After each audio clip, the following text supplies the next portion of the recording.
అందరికీ నమస్కారం. Bajrang jute mill సంబంధించి 2014-19 మధ్య ఎంతో వివాదం నడిచింది ఆ రోజు. తర్వాత కోర్టులో వివాదాలుగా ఉన్న సమయంలోనే కోర్టులో ఆర్డర్ తెచ్చుకొని 2014లో ఆదిత్య ఇన్ఫ్రాట్రెక్ ప్రైవేట్ లిమిటెడ్ వారికి దాన్ని డెవలప్ చేయడానికి ఒక ఒప్పందం చేసుకున్నారు. చేసుకున్న తర్వాత 2019లో ఏదైతే ఆదిత్య ఇన్ఫ్రాటెక్తో చేసుకున్న ఒప్పందాన్ని బజరంగ్ జూట్ మిల్ యాజమాన్యం దాన్ని క్యాన్సిల్ చేసుకొని వారి సొంత నిధులతోనే ఆ ప్రాజెక్ట్ని డెవలప్ చేయాలనుకున్నారు.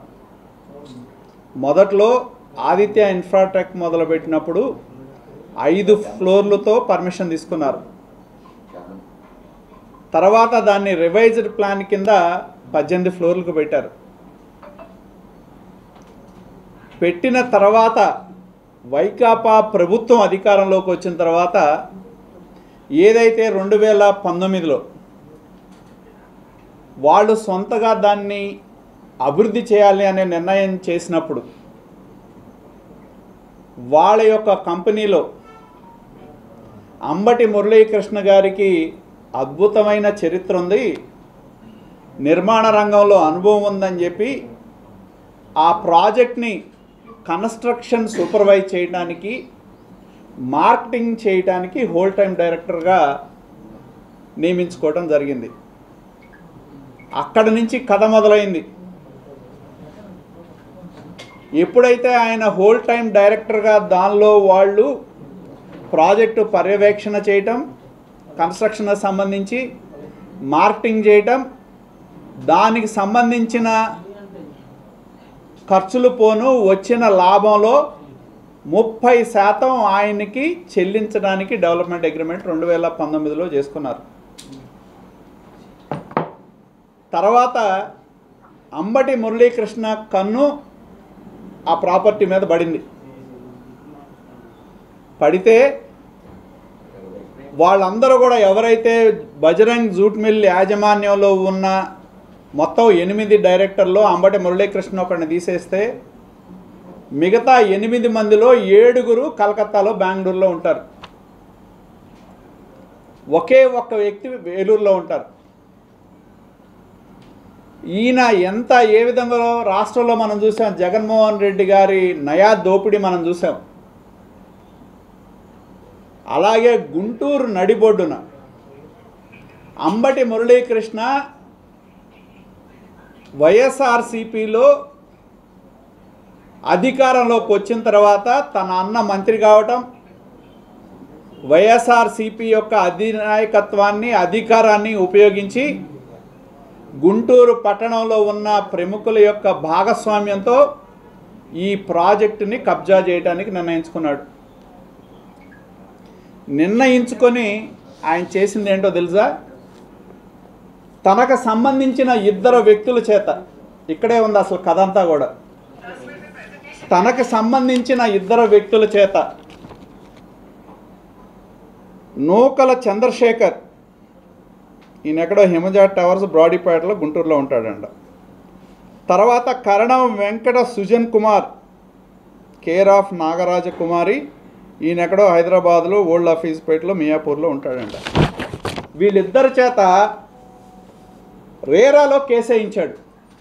రేరాలో, ఇక్కడే ఉంది కీలకం అంతా. రేరాలో కేసు వేయించి ఈ ప్రాజెక్టు సరిగ్గా నడవటం లేదు కాబట్టి వినియోగదారుల యొక్క ప్రయోజనాలకి భంగం కలుగుతుంది కాబట్టి దీని మీద చర్యలు తీసుకోండి అని చెప్పి పిటిషన్ వేయడం జరిగింది. పిటిషన్ వేస్తే నాకు తెలిసి మరి ఏ విధంగా రెరాలో ఆ రోజు సభ్యులుగా ఉన్న చందు సాంబశివరావు గారు, అలాగే మరొక సభ్యులైన, అంటే అధికారంలో తెలుగుదేశం ఉన్నప్పుడు అపాయింట్ అయిన వాళ్ళు, మిగతా వాళ్ళు తప్పుకుంటే చందు సాంబశివరావు గారు ఇంకొక 2 మాత్రమే కంటిన్యూ అయ్యారు కొత్త వాళ్ళని వేసే ముందు. ఆ చందు సాంబశివరావు గారు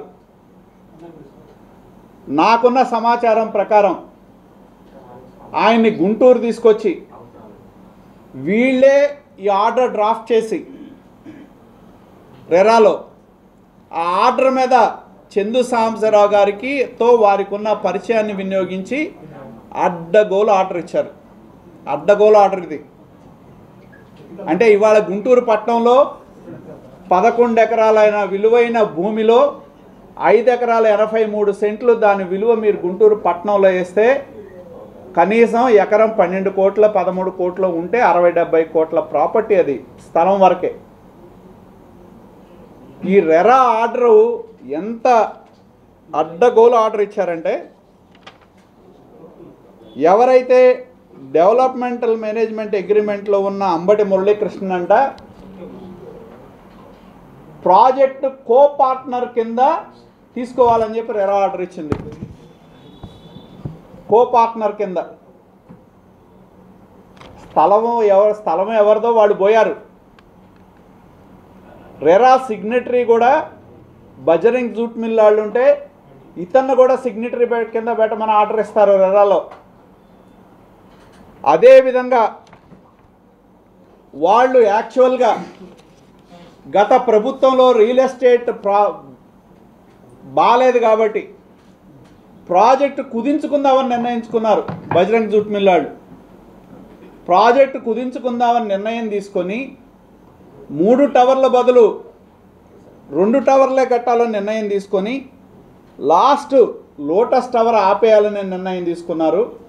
అలాగే ఎమ్యూనిటీస్ బ్లాక్ వీటికి సంబంధించినవి కూడా ఆపేయాలని బజరంగ్ జూట్ మిల్ యాజమాన్యం నిర్ణయం తీసుకొని ఏదైతే కన్స్ట్రక్షన్ సూపర్వైజ్ చేసే అంబటి మురళీకృష్ణకు సంబంధించిన కంపెనీకి నోటీసులు పంపించి మా పాత ఇప్పుడు ఏదైతే లోటస్ టవర్ ఏదైతే ఉందో అక్కడ ఓల్డ్ గెస్ట్ హౌస్ ఉంది వాళ్ళది, మా ఓల్డ్ గెస్ట్ హౌస్ పడగొట్టొద్దు, ఈ 2 టవర్ల వరకు మనం కంప్లీట్ చేద్దాం, రియల్ ఎస్టేట్ వ్యాపారం బాగాలేదు, మా జూట్ మిల్ వ్యాపారం కూడా బాగాలేదు కాబట్టి ఈ 2 టవర్లే మనం కట్టి 3వ టవర్ ఆపుదామని నిర్ణయం తీసుకొని అతను కమ్యూనికేట్ చేస్తే అతను ఎందుకంటే యాజమాన్యానికి అంబటి మురళీకృష్ణ మాత్రమే తెలుసు ఈమెయిల్స్ ద్వారా, దాన్ని ఉపయోగించుకొని ఈ 2 వ్యక్తుల చేత రెరాలో కేసు వేయించాడు.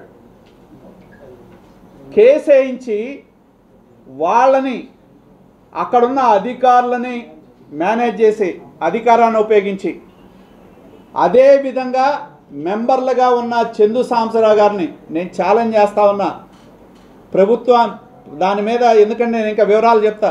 చందు సాంబశివరావు గారిని గుంటూరు తీసుకొచ్చి కూర్చోబెట్టి తమ లాయర్ల చేత ఈ ఆర్డర్ రాయించి ఇది రెరా ఆర్డర్ లాగా ముద్ర ఇచ్చారు. ప్రాజెక్టు స్థలం ఓనర్ పోయాడు. నాకు అర్థం కానిది ఎక్కడే ఉంది, మనందరికీ తెలుసు గుంటూరులో ఎవడన్నా సైట్ డెవలప్మెంట్కి ఇస్తే 50-50 మీద జరుగుద్ది. ఎవరిదైనా సైట్ కావాలనేవాడు ఇదిగో 50 కట్టిన దానిలో వాళ్లే ఖర్చు పెడతారు, వాళ్లే కడతారు, దానిలో 50% ప్లాట్లు ల్యాండ్ ఓనర్కి ఇస్తారు. ఈ రెరాలో అడ్డగోలు ఆర్డర్లు ఇచ్చి వాళ్ళు మేము ప్రాజెక్టు ఆపేద్దాం అనుకుంటున్నాం, 3వ టవర్ని ఆపేద్దాం అనుకుంటున్నాం, సెంట్రల్ బ్యాంక్ ఆఫ్ ఇండియా ఏదైతే ఏలూరులో 30 కోట్లు లోన్ తీసుకున్నారో దాన్ని 15 కోట్లు వాళ్ళు అప్పటికే 2 టవర్స్ కోసం వినియోగించుకోవటం జరిగింది, మిగతా లోను మాకు అవసరం లేదు ఇది చేద్దామని అనుకునే పరిస్థితుల్లో వీళ్ళిద్దరి చేత కేసులు వేయించి వాళ్ళు ఈ దీనికి సంబంధించి కేసులు వేయించి వాళ్ళ ప్రయోజనాలు ఎవరైతే వీళ్ళిద్దరు చెప్పే కథనం ప్రకారం వినియోగదారుల యొక్క ప్రయోజనాలు కాపాడాలంటే అంబటి మురళీకృష్ణ కో ప్రమోటర్ కావాలంట. దాన్నే రెరా తన ఆర్డర్లో ఇచ్చింది. అలాగే బ్యాంక్ అకౌంట్స్ ఏదైతే వాళ్ళ కంపెనీ ఒరిజినల్ కంపెనీ రిజల్యూషన్ చేసి మీరు ఫర్దర్గా ప్రొసీడ్ కావద్దని నిర్ణయం చేశారో అవన్నీ చెల్లుబాటు కావని ఆర్డర్ ఇవ్వటం జరిగింది. వీళ్ళు ఎంత విచిత్రం అంటే రెరాలో ఒరిజినల్ ఓనర్స్ అయిన బజరంగ్ జూట్ మిల్ వాళ్ళకి నోటీస్ ఇచ్చారండి. నోటీస్ ఇచ్చి ఒక కమిటీని పంపించారు. అధికారం వాళ్ళదే, పవర్లో వాళ్లే కాబట్టి ఆ కమిటీలో ఉన్న వాళ్ళ చేత వాళ్ళకి కావాల్సినట్టు రాయించుకున్నారు. రాయించుకొని ఎక్కడైనా సహజ న్యాయ సూత్రాల్లో 1వ సారి 2వ సారి నోటీసులు ఇవ్వటం చూస్తాం. దీనిలో 2 రోజుల సమయమే ఇచ్చారు బజరంగ్ జూట్ మిల్ వాళ్ళకి. 2 రోజుల్లో మీరు రిప్లై ఇస్తే ఇచ్చినట్టు, రిప్లై ఇవ్వకపోతే మా ఆర్డర్ మేము ఇస్తామని చెప్పి రెరా వాళ్ళు ఆర్డర్ ఇచ్చారు. విచిత్రం ఎక్కడన్నా ఉందా? ఇది ఒక పెద్ద కుట్ర. దీని వెనకాల అంబటి మురళీకృష్ణతో పాటు అధికార పార్టీకి సంబంధించిన నాయకులు కోట్ల విలువైన ఆ ప్రాజెక్ట్ని కొట్టేసే దానిలో వైట్ కాలర్ క్రైమ్ అంటారు, దాన్ని మించిన క్రైమ్ దోపిడీ ఇది.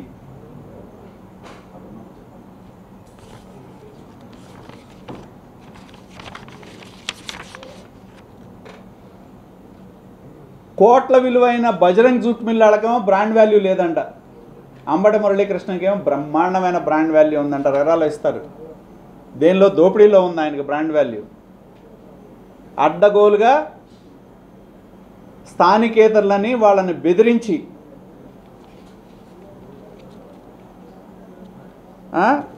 సైట్ ఓనర్లు పోతారు. విలువైన కోట్ల విలువైన సైట్ ఓనర్కి పాత్ర లేదు, కానీ అంబటి మురళీకృష్ణ మీద బాధ్యత పెట్టుద్దు రెరా.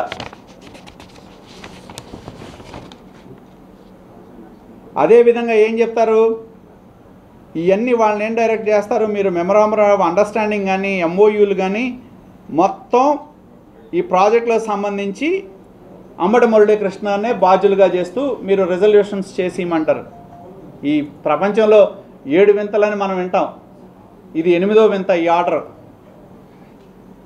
దీనిలో ఏదైతే అంబటి మురళీకృష్ణకి బజరంగ్ జూట్ మిల్ వాళ్ళకి 3వ టవర్కి సంబంధించి నిలిపివేయాలనే నిర్ణయం, అంటే ఆ 2 టవర్లు కంప్లీట్ అయినాయి, అప్పటికే కొన్ని దీన్ని అడ్డం పెట్టుకొని వినియోగదారుల యొక్క ప్రయోజనాలు దెబ్బతింటాయని తన 2 మనుషుల చేత రెరాలో కంప్లైంట్ వేయించి, రెరాలో ఉన్న సభ్యులైన చందు సాంబశివరావు గారు, ఇంకొక ఆయన కామేశ్వరరావు ఉన్నారు, వాళ్ళని మెయింటైన్ చేసి మొత్తం ప్రాజెక్టు అంబటి మురళీకృష్ణ చేతిలో పెట్టడం జరిగింది. అసలు ఓనర్ పోయాడు, కోట్ల విలువైన స్థలం వాడు పోయాడు, మొత్తం అంబటి మురళీకృష్ణ చేతిలో పెట్టే విధంగా రెరా ఆర్డర్ ఇవ్వటం జరిగింది. దీన్ని బట్టి ఏదైతే నేను ఇది ఆర్డర్ ఎప్పుడు జూలై 2023, జూలై అంటే 7వ నెల. దీని తర్వాత అంబటి మురళీకృష్ణ కొత్త అగ్రిమెంట్ నవంబర్ 7th 2023 ఈ ఆర్డర్ వచ్చిన తర్వాత రెరాలో ఈ ఆర్డర్ తీసుకొని ఎవరైతే ఇందాక నేను చెప్పా 8 మంది డైరెక్టర్లలో 7 బయట ఉంటారు, ఒక ఆయన ఏలూరులో ఉంటాడు, వీళ్ళని గుంటూరులో అడుగు పెట్టనీయకుండా భయపెట్టి మిమ్మల్ని చంపుతాం, మీరు ఇక్కడ అడుగు పెట్టలేరు, వ్యాపారం చేయలేరని ఈ రెరా ఆర్డర్ని అడ్డం పెట్టుకొని బెదిరించి తన పేరు మీద అంతా కూడా అయ్యేటట్టు చూసి నవంబర్ 2023న ఆయన ఫ్రెష్ ఎంఓయు వాళ్ళతో చేయటం జరిగింది. ఇది ఫ్రెష్ ఎంఓయు. సీక్వెన్స్ చూడండి మీరు. అంటే ఎంత అధికారాన్ని ఉపయోగించి అడ్డగోలుగా గుంటూరు నడిబొడ్లో ఉన్న కోట్ల విలువైన ప్రాపర్టీని కొట్టేశాడు ఆయన. ఆయన మహా అయితే కన్స్ట్రక్షన్ పెట్టుబడే. దీనిలో ఇంకా విచిత్రం ఏంటంటే ఎవరైతే ల్యాండ్ ఓనర్ ఉన్నాడో ఆయనకంట 87 ప్లాట్స్ మాత్రమే ఇస్తారంట. 510 ప్లాట్స్లో 3 టవర్స్లో 87 ప్లాట్లు మాత్రమే ఇచ్చే విధంగా ఎంఓయూ చేసుకున్నారు. దీన్ని ఏమంటారు? పట్టపగలు నిలువు దోపిడీ అంటారు దీన్ని. పట్టపగలు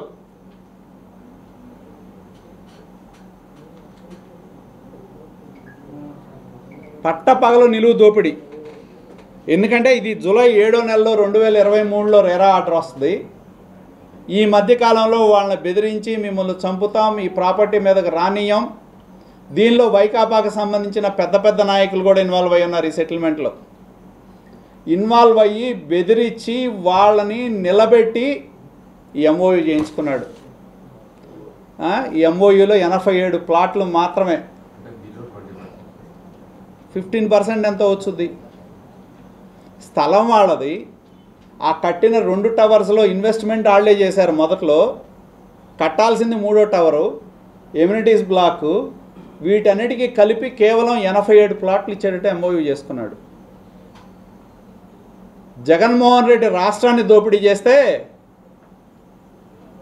అంబటి రాంబాబు గారి తమ్ముడు ఆయన నియోజకవర్గంలో దోపిడీ చేయటం మనం చూసాం. ఈయన గుంటూరు నడిబొడ్లో వాళ్ళని ఊరు వాళ్ళని ఇక్కడ వ్యాపారం కోసం వచ్చిన వాళ్ళని భయపెట్టి బెదిరించి తప్పుడు కేసులు వేసి వాళ్ళ దగ్గర ఇది రాయించుకున్నాడు ఆయన.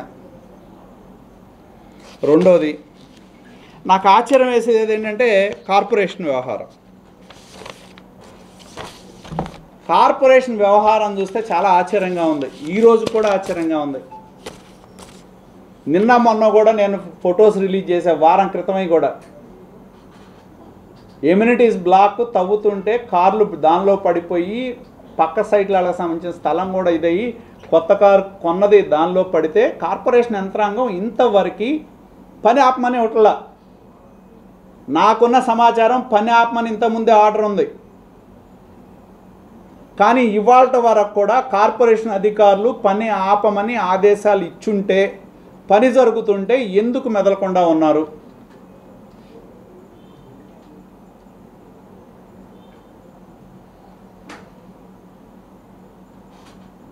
కార్పొరేషన్ అధికారులు కూడా కుమ్మక్కయ్యారని చెప్పడంలో ఎటువంటి సందేహం లేదు. నాకున్న సమాచారం ప్రకారం దాన్ని వర్షాలు పడో లేకపోతే ఇంకోటో కాదు, బ్లాస్టింగ్ చేయటం వలన అవన్నీ కూడా కూలిపోయినాయి. బ్లాస్టింగ్కి అనాథరైజ్డ్ బ్లాస్టింగ్కి పర్మిషన్ ఎవరు ఇచ్చారు? ఎవడన్నా ఒక ఇంటికి కార్పొరేషన్ డబ్బులు కనపడకపోతే వచ్చి మన ముందు నోటీస్ ఇచ్చి నువ్వు పని ఆపమంటారు. కార్పొరేషన్కి డబ్బులు కట్టాల్సిన అవసరం ఉంటే పని ఎందుకు ఆపలేదని నేను అడుగుతా ఉన్నా. నిజంగానే స్టాప్ ఆర్డర్ కార్పొరేషన్ ఇచ్చి ఉంటే అది ఎందుకు బయటికి రావట్లా? ఏంటి కార్పొరేషన్ అధికారులు కుమ్మక్క ఏంటి? టౌన్ ప్లానింగ్ కానీ కార్పొరేషన్ అధికారులు కానీ కుమ్మక్క అవడానికి ఏంటి? నాకు తెలిసి నిన్న కూడా ఊరికినే కంటి చూపుగా వెళ్ళారని నేను అనుకుంటున్నా. ఎందుకంటే దాని మీద నేను అంతకుముందు కూడా చెప్పా, ఎన్ఓసీలు లేవు, రైల్వే ఎన్ఓసీ లేదు. అది ఈ రైల్వే లైను డబల్ లైన్ కాదు, ఇంకో లైన్ వస్తుంది, కొత్త లైన్ వస్తుంది. ఏదైతే ఆదిత్య ఇన్ఫ్రా పేరు మీద సబ్మిట్ చేసిన ప్లాన్కి సంబంధించే రైల్వే ఎన్ఓసి ఉంది. ఈ బజరంగ్ ఈ urban spaces, green urban spaces పేరు మీద బజరంగ్ వాళ్ళు 15 ఫ్లోర్లు అనేది తీసుకున్న తర్వాత రైల్వే ఎన్ఓసి లేదు. లేనప్పుడు కార్పొరేషన్ పని అధికారులు ఎందుకు పని సాగించారు? ఎందుకు ఆపలేదు పని?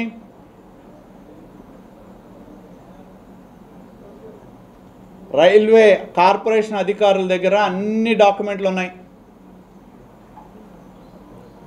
కార్పొరేషన్ అధికారులు కొల్యూడ్ అయ్యారనే దానిలో ఎటువంటి సందేహం లేదు.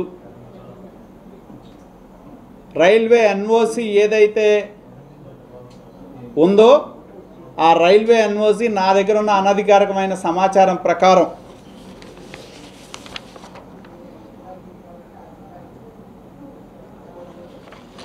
ఐదో నెల 23లోనే క్యాన్సిల్ చేశారు. చేస్తే పని ఎలా కొనసాగించారు? వారం క్రితం కూడా పని జరుగుతుంది కదా. వారం క్రితం కూడా పని జరుగుతూ ఉంది.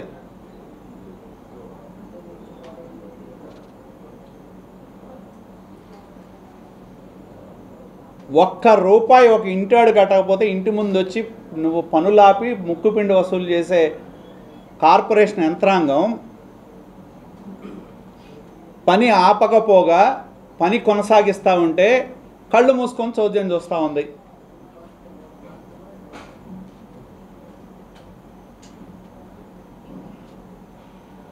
ఉన్నాయి వాళ్ళ దగ్గర, కానీ వాళ్ళ దగ్గర సమాచారం ఉన్నా కూడా లేనట్టు నటిస్తుంది కార్పొరేషన్.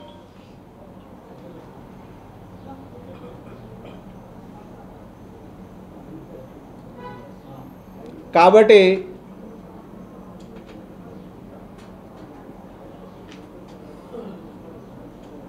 అలాగే ఈ ప్రాజెక్టులో వచ్చిన డబ్బులు ఆయన నిన్న మొన్న చెప్తున్నాడు వినియోగదారులు, లేకపోతే సంగం డైరీ అనేది ఆయనకుంది 500 మంది వినియోగదారులు, సంగం డైరీకి ఉంది 2 లక్షల మంది పాడి రైతులు. మరి 2 లక్షల మంది పాడి రైతులకు సంబంధించిన వ్యవస్థ మీద ఆయన ప్రభుత్వం మరి ఎన్నికల ముందు ఆయన మాట్లాడినప్పుడు అప్పుడు ఆయనకి 2 లక్షల మంది పాడి రైతులు కనపడలేదా? నీకున్న 500 మంది వినియోగదారులే, మేమేదో కావాలని, నేను ఏది కావాలని చెప్పటలా, నా దగ్గర అన్నీ ఉన్నాయి. ఆ ప్రాజెక్టు పేరుతో ప్రాజెక్టుని ఆయన తన అధికారాన్ని ఉపయోగించి, తన పరపతిని ఉపయోగించి, తన మనుషుల చేత రెరాలో కేసులు వేయించి భయపెట్టి, కొంతమంది నీతో కలిసిన వైకాపా ప్రబుద్ధులు పైరవికారులను ఉపయోగించి బజరంగ్ జూట్ మిల్లాల్ని బెదిరించి కేవలం 87 ప్లాట్లు మాత్రమే వాళ్ళకి ఇచ్చేటట్టు. గుంటూరులో ఎవడైనా చిన్న కాంట్రాక్టర్ చిన్న అపార్ట్మెంట్ని కట్టేవాడిని అడగండి, ఏ సైట్ కన్నా వెళ్తే ఏం అడుగుతారు? నా పర్సంటేజ్ ఏంటి అని అడుగుతారు. సహజంగా ఎవరన్నా సైట్ ఇస్తే ఇప్పుడు వాళ్ళకి 50% ఇస్తారు, వీళ్ళు 50% తీసుకుంటారు. అయ్యే ఖర్చు మొత్తం డెవలపరే పెట్టుకుంటాడు. మరి ఇంత పెద్ద దానిలో కేవలం కోట్ల విలువైన 70-80 కోట్ల విలువైన 6 ఎకరాల ప్రాపర్టీకి 87 ప్లాట్లు ఇచ్చి, అంటే ఇది దందాగాకేంటి? కాబట్టి మేము పోలీస్ యంత్రాంగాన్ని కూడా కోరతాం, ఖచ్చితంగా దీనిలో ఎవరెవరు ఇన్వాల్వ్ అయ్యారు, ఎవరెవరు వాళ్ళ ఇళ్ళకెళ్ళి బెదిరించారు, బెదిరించి బలవంతాన ఈ అగ్రిమెంట్ చేయించారు, తెర వెనుక ఉన్న వ్యక్తులు ఎవరు, తెర ముందున్న వ్యక్తులు ఎవరు అనేది కూడా పోలీస్ యంత్రాంగం విచారణ చేయాల్సిన అవసరం ఉంది. ఎందుకంటే పక్క రాష్ట్రం వాళ్ళు మన తెలుగు వాళ్ళు కాదు కాబట్టి పర్లేదు, మనం ఏ దందా అయినా చేయొచ్చు, వాళ్ళ ఆస్తులు లాక్కోవచ్చు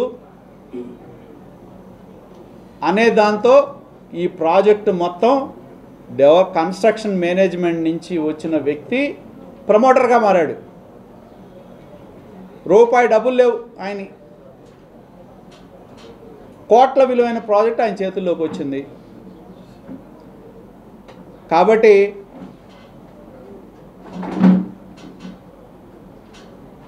కార్పొరేషన్ అధికారులు కూడా నేను అనుకోవడం చుట్టం చూపుగా వెళ్ళారనుకుంటున్నా. నిజంగానే వాళ్ళు స్టాప్ ఆర్డర్ ఇచ్చుంటే ఇంతకుముందు వాళ్ళు ఎందుకు దాన్ని కన్స్ట్రక్షన్ ఆపలేదు?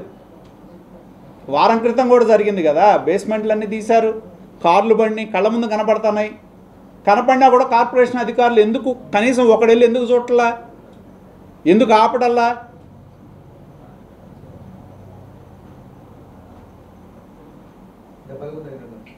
అవును, కారే పోయింది, కొత్త కారే పోయింది, కొత్త కారు కొనుక్కొని ఆడ పెట్టుకున్నాడు, కొత్త కారు పోయింది.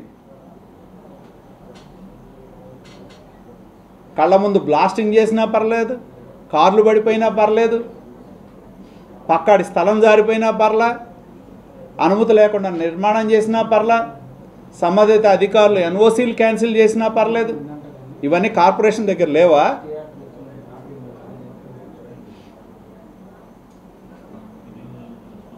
కాబట్టి ఏదైతే రెరా ఆర్డర్ ఏదైతే ఉందో మేము కూడా దీని మీద సమగ్రమైన విచారణ ప్రభుత్వాన్ని కోరుతాం. సార్, వినియోగదారుల నుంచి రెస్పాన్స్ ఏమి రాలేదు ఇంతవరకు. కారు పగిలిపోయినాడు కంప్లైంట్ పెట్టలేదు, అట్లాగే అక్కడ నష్టపోయిన వాళ్ళు ఎవరు కంప్లైంట్ పెట్టలేదు, కార్మికుల గురించి ఎవరు పట్టించుకోలేదు ఇంతవరకు. వీటన్నిటి మీద ఎట్లా చెప్తారు చెప్పండి? అది కాదు, పడిపోయినాడు కొత్త కారు ఇస్తామన్నారు. నేను చెప్పిన అవాస్తవాలు అయితే మీరు చెక్ చేయండి. అది కళ్ళ ముందు కారు పడిన వాస్తవం.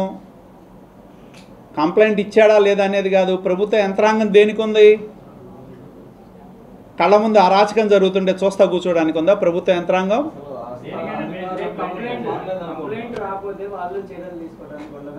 అంటే కంప్లైంట్ రాకపోతే చర్యలు తీసుకోరా? కళ్ళ ముందు అరాచకం జరుగుతుంది, పోలీసులు చూస్తా కూర్చుంటారా?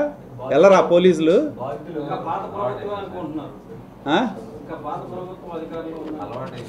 అది నిర్లక్ష్యంగా ఉన్నారని పదే పదే చెప్తున్నారు. ఎవరు వస్తువులు ఏమన్నా అధికార పార్టీ వల్ల ఎవరన్నా సహకరిస్తున్నారా లేకపోతే ఏంటి సార్? ఏది చూద్దామన్నా, నేనేమి ఇప్పుడేమో కామెంట్ చేయదలుచుకోవాలా. ఇది అధికారుల బాధ్యత. ఆల్రెడీ చెప్పాం, మేము కంప్లైంట్ ఇవ్వాల్సిన దీనిలో ఇస్తాము, దాని గురించి ఇదేం లేదు. అలాగే ఏదైతే రెరాకు సంబంధించి చేశారో దీని మీద కూడా సమగ్రమైన విచారణ కోరతాం. అలాగే మేము పోలీసులను కోరతాం ఈ కుట్రలో భాగం. ఎందుకంటే కాంట్రాక్ట్ అగ్రిమెంట్లో వచ్చిన వ్యక్తి ప్రాజెక్టుని కట్టడానికి, కట్టిన తర్వాత అమ్మటానికి, అమ్మిన దానిలో వచ్చిన లాభాలు 30% లాభాలు తీసుకోవాల్సిన వ్యక్తి సడన్గా ఓనర్ అయిపోయాడు. ఎలా అవుతాడు? అసలాళ్ళు కోట్లు విలువైన స్థలం వాళ్ళేమో పక్క వెళ్ళిపోయారు.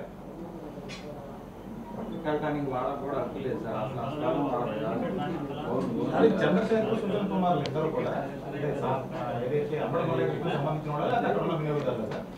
వినియోగదారుల ముసుగులో ఆయన మనుషులు.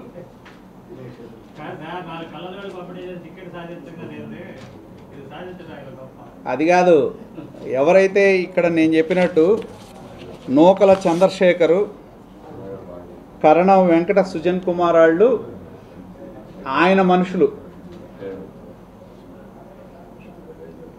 వాళ్ళిద్దరి చేత వేయించాడు. దీన్ని చదివితే మీకు అర్థమవుద్ది. ఈయన చెప్తాడు, ఇప్పుడు ఈయనకి ఆయనకి జరిగిన ఈమెయిల్స్ ఆపమని చెప్పిన తర్వాత ఈ పంచాయతీ మొదలైంది.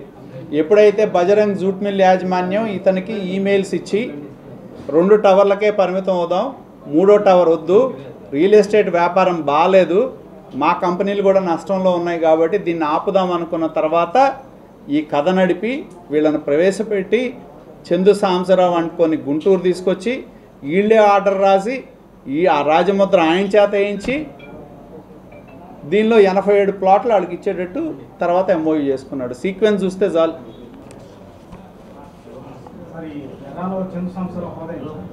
చందు సాంబశివరావు గారు ఇంతకుముందు మెంబర్, దానిలో కమిటీ మెంబరు. అంతకుముందు తెలుగుదేశం ఉన్నప్పుడు 4-5 వేశారు, మిగతా వాళ్ళు తప్పుకున్నారు. ఈయన కంటిన్యూ అయ్యాడు. ఈయనతో పాటు కామేశ్వరరావు అని ఒక ఆయన కంటిన్యూ అయ్యాడు. వాళ్ళందరూ అయిపోయారు, వాళ్ళ టైం అయిపోయారు. ఏది ఇద్దరు పేరు మీదే కదా ఈ ఆర్డరు, ఇద్దరు పేరు మీదే కదా ఈ ఆర్డరు. ఈ ఆర్డర్ మీరు చదివితే ఇంకెవడో ఓనర్లు డెవలప్మెంట్కి ఇరు.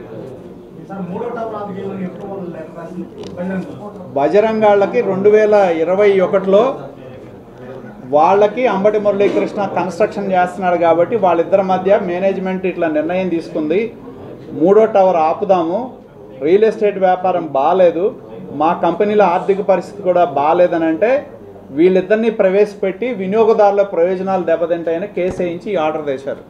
తెచ్చి మొత్తం ఈ రెరా ఆర్డర్ ద్వారా వాళ్ళని బెదిరించి మొత్తం నేను ఇందాక చెప్పాను డెవలప్మెంట్ అగ్రిమెంట్, ఇదేమో జూలై, ఈ డెవలప్మెంటల్ అగ్రిమెంట్ ఏమో నవంబర్ 23. ఈ మధ్యలో బెదిరించి చివరికి రెరా ఏమిస్తుందంటే బ్యాంక్ ఖాతాలు కూడా దాన్ని ఈయన కో సిగ్నేటరీగా పెట్టమంటారు. స్థలం వాళ్ళది, అప్పు తెచ్చింది వాళ్ళు, అన్నీ తెచ్చింది వాళ్ళు, ప్రతి దానిలో ఈయన కో ప్రమోటర్గా పెట్టి చేయమని ఆర్డర్ ఇచ్చారు.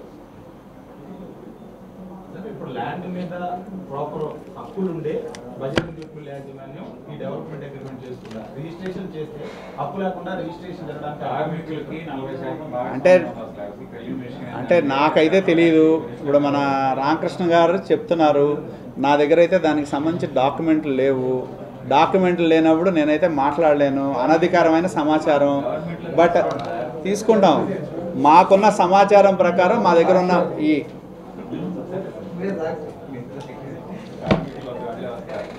కాబట్టి 2 విషయాలు. ఏది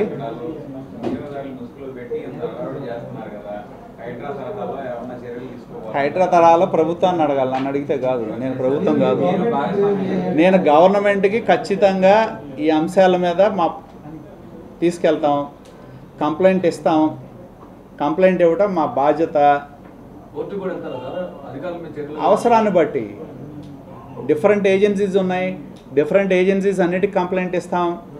ఎందుకంటే నాకున్న సమాచారం ప్రకారం సంబంధిత శాఖలు కొంతమంది కొన్ని పర్మిషన్స్ రద్దు చేసినా కూడా కార్పొరేషన్ అధికారులు దాన్ని మభ్యపెట్టి ఇంతకాలం పని సాగించడానికి కారణమయ్యారు.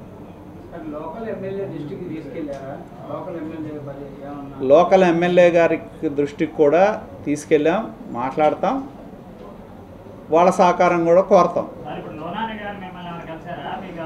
లునానీతో నాకేం సంబంధం? లునానీ కానీ వీళ్ళు కానీ నాకేం సంబంధం లేదు. చట్టం కూడా ఒకటి ఉంది, కళ్ళ ముందు క్రైమ్ జరిగితే కంప్లైంట్ ఇచ్చే అధికారం ఏ పౌరుడికైనా ఉంది. బాధితుడే ఇవ్వాలని రూల్ లేదు. చట్టం ప్రకారం బాధితుడే కంప్లైంట్ ఇవ్వాలని లేదు. నా కళ్ళ ముందు క్రైమ్ జరిగితే నేనైనా ఇవ్వచ్చు కంప్లైంట్.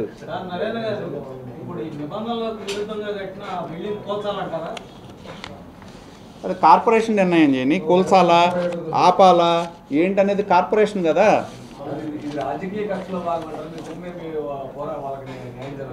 నేను చెప్పేది ఒకటే,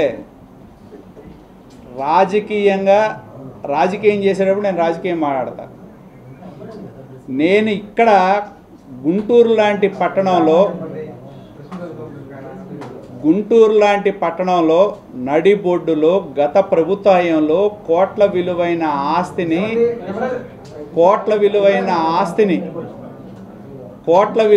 ఆస్తిని కబ్జా చేశారు.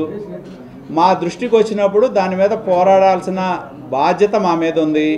కాబట్టి మేము దాని మీద పోరాడతాం. దీనిలో ఉన్న అంశాలు ఏవైతే ఉన్నాయో వాటి మీద సంబంధిత అధికారులకి మేము కంప్లైంట్ ఇస్తాం. ఇందాక మీరు చెప్పినట్టు వివిధ ఫోరంలు ఏవైతే ఉన్నాయో అన్ని ఫోరాల్లో మా పోరాటం కొనసాగుద్ది. కాబట్టి మీరు చెప్పినట్టు వినియోగదారుడే రావాలి, బాధితులే రావాలంటే ఇంతకుముందు ఎన్నో ప్రజా సమస్యల మీద మేము పోరాటం చేసాం. రైల్వే ట్రాక్ కి అతి దగ్గరలో 30 మీటర్లు కూడా లేదు. అక్కడ ప్లాట్లు కొనుక్కోవడానికి భద్రత ఉంటుందా? నేను చెప్పేది అదే. ఇప్పుడు రైల్వే ట్రాక్ ఇంకా ఎక్స్టెండ్ అవుద్ది. ఇంకా 2 లైన్లు వస్తాయి, హై స్పీడ్ ట్రైన్లు వస్తాయి. వీళ్ళు నా దగ్గర ఉన్న సమాచారం ప్రకారం 2015లో 5 ఫ్లోర్లు 2 స్టిల్ట్కి మాత్రమే రైల్వే నుంచి ఎన్ఓసి తీసుకున్నారు. 2015 అది కూడా. ఇవాళ 2024. అప్పుడు ఆదిత్య ఇన్ఫ్రా నుంచి అది మారి బజరంగ్ జూట్ మిల్లాళ్ళకి వచ్చింది. బజరంగ్ జూట్ మిల్లాళ్ళ నుంచి మారి వీళ్ళ చేతిలోకి వచ్చింది. వచ్చిన తర్వాత Bajrang urban infra private limited ఇంతవరకు నాకున్న సమాచారం ప్రకారం రైల్వే ఎన్ఓసి తీసుకోలా. కన్స్ట్రక్షన్ సాగింది. నాకున్న సమాచారం ప్రకారం రైల్వే అథారిటీస్ నుంచి 5వ నెల 23వ సంవత్సరం రైల్వే అథారిటీస్ వాళ్ళు ఎన్ఓసిని క్యాన్సిల్ చేస్తూ కార్పొరేషన్ పంపించినట్టు నాకున్న అనధికారమైన సమాచారం. కానీ కార్పొరేషన్ అధికారులకు చేమ కుట్టినట్టు కూడా లేదు. వాళ్ళ దగ్గర అన్నీ ఉన్నాయి కానీ యాక్షన్ తీసుకోలే. సో ప్రభుత్వం మారింది, అధికారుల తీరు కూడా మారుద్దనే ఆశిద్దాం. సార్, ఈ విషయంలో మీరు ఒక్కళ్ళే పోరాడుతూ ఉన్నారు. మీ పార్టీ ప్రతినిధులు కానీ లేదంటే స్థానికంగా ఉన్నటువంటి ఎమ్మెల్యేలు కానీ అక్కడికి వెళ్ళి కనీసం చూసిన పరిస్థితి కూడా లేదు కదా? ఎందుకని వెళ్ళారు కదా మా కార్పొరేటర్లు, మా ఎమ్మెల్యే గారిని రిక్వెస్ట్ చేసాం, చెప్పాం, విషయం కూడా వెళ్తారు. గడిచిన 10 రోజులుగా మీరు ఇష్యూ మీద పోరాటం చేస్తున్నారు. వెళ్ళి కార్పొరేటర్లు కూడా కమిషనర్ దగ్గరికి వెళ్ళి రిప్రజెంటేషన్ ఇచ్చారు కదా.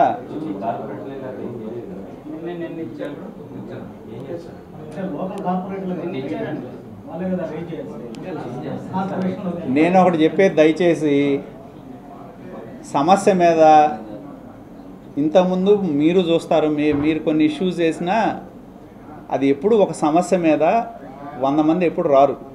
ఫస్ట్ సమస్య మీద దీనికి సంబంధించి సమాచారం నా దగ్గర ఉంది కాబట్టి ఆ సమాచారాన్ని మేము సంబంధిత అధికారులకు ఇచ్చి ఇది చేస్తున్నాం. లోకల్ ఎమ్మెల్యే గారితో కూడా నేను మాట్లాడా, వాళ్ళకు కూడా ఈ ఇష్యూ ఇలా ఉందని చెప్పా. వాళ్ళు ప్రాపర్ ఫోరంలో మాట్లాడతారు. Right, thank you. చూడాలి దానిలో. ఇప్పుడు రేపు మళ్ళీ 3-4 ఎలక్షన్లు ఉన్నాయి. మన హర్యానా ఉంది, ఈ స్టేట్లో ఎలక్షన్స్ ఉన్నాయి. చాలా అది చూడాలి. రాజ్యాంగబద్ధంగా ఎన్నో సవరణలు అవసరమైంది. అది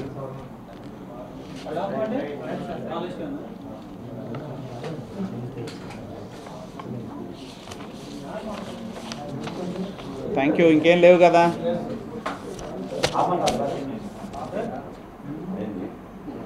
కెమెరా ఇస్తే మాట్లాడతాం. కెమెరా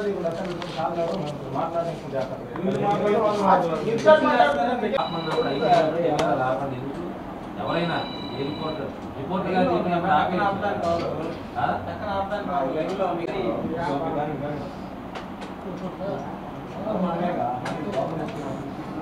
మీకు ఆ రెరా ఆర్డర్ అయ్యి కాస్త మీరు కూడా చదవండి. ఇస్తారు, కాపీ ఇస్తారు మీకు, కాపీ ఇస్తారు మీకు.